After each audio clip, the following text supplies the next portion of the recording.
दोस्तों, भगवान शिव हिंदू धर्म के प्रमुख देवताओं में से एक हैं।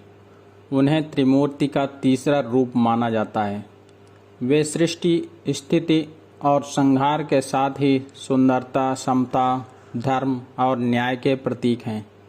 शिव के जन्म की कथा में कई प्रतिक्रियाएं और अन्य संबंधित कथाएं हैं, जो अलग अलग पुराणों और शाखाओं में उपलब्ध हैं।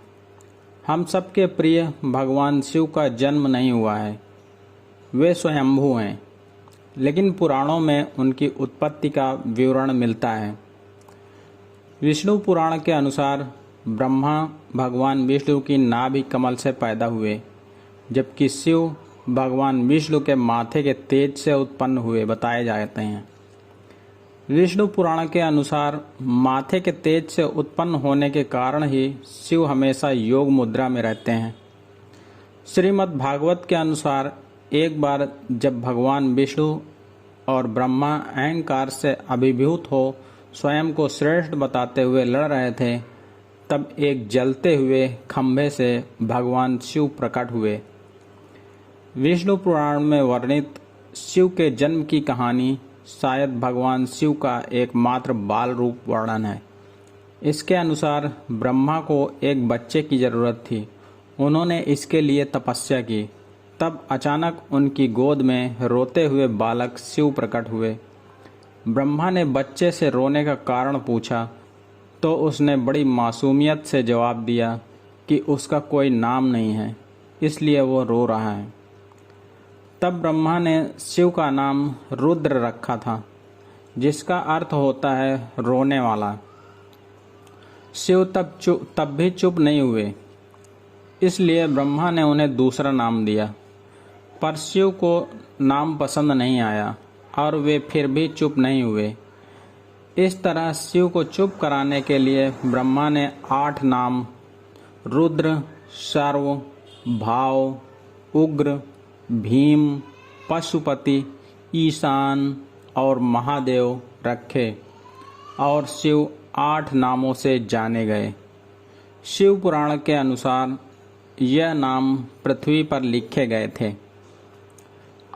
शिव के इस प्रकार ब्रह्मा पुत्र के रूप में जन्म लेने के पीछे भी विष्णु पुराण की एक पौराणिक कथा है।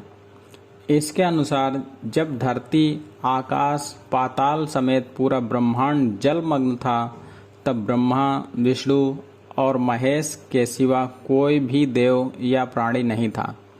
तब केवल विष्णु ही जल की सतह पर अपने शेषनाग पर लेटे नजर आ रहे थे। तब उनकी नाभि से कमल नाल पर ब्रह्मा जी प्रकट हुए। ब्रह्मा विष्णु जब सृष्टि के संबंध में बातें कर रहे थे तो शिव जी प्रकट हुए। ब्रह्मा ने उन्हें पहचानने से इनकार कर दिया। तब शिव के रूठ जाने के भय से भगवान विष्णु ने दिव्य दृष्टि प्रदान कर ब्रह्मा को शिव की याद दिलाई। ब्रह्मा को अपनी गलती का एहसास हुआ और शिव से क्षमा मांगते हुए उन्होंने उनसे अपने पुत्र के रूप में पैदा होने का आशीर्वाद मांगा। शिव ने ब्रह्मा की प्रार्थना स्वीकार करते हुए उन्हें यह आशीर्वाद प्रदान किया। जब ब्रह्मा ने सृष्टि की रचना शुरू की तो उन्हें एक बच्चे की जरूरत पड़ी और तब उन्हें भगवान शिव का आशीर्वाद ध्यान आया। अतः ब्रह्मा ने तपस्या की और बालक शिव बच्चे के रूप में उनकी गोद में प्रकट हुए। शिव पुराण में लिखा है कि भगवान शिव स्वयंभू हैं, यानी उनका जन्म अपने आप ही हुआ है। वहीं विष्णु पुराण में बताया गया है कि भगवान विष्णु के माथे से निकलते तेज से शिव की उत्पत्ति हुई थी और उनके नाभि से निकलते हुए कमल से ब्रह्मा जी का जन्म हुआ था। दूसरी ओर शिव पुराण यह कहता है कि एक बार की बात है जब भगवान शिव अपने घुटने मल रहे थे और उससे निकले मैल से विष्णु जी का जन्म हुआ था। इस कथा के अलावा एक और पौराणिक कथा प्रचलित है।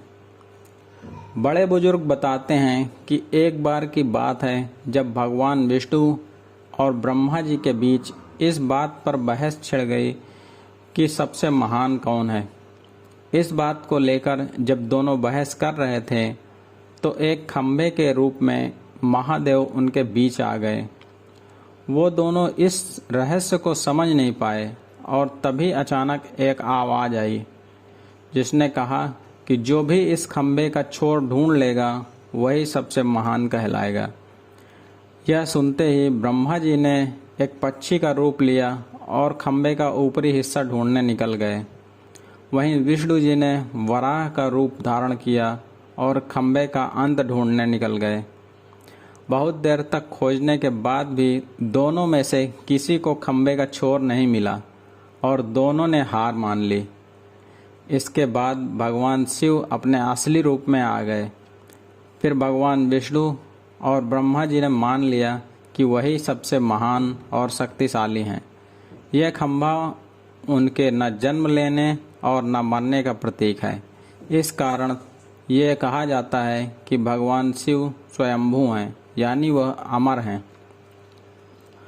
दोस्तों, भगवान शिव के जन्म से जुड़ी ये जानकारी आपको कैसी लगी, कृपया हमें कमेंट करके बताएं तथा वीडियो को लाइक करें और चैनल को सब्सक्राइब करना ना भूलें।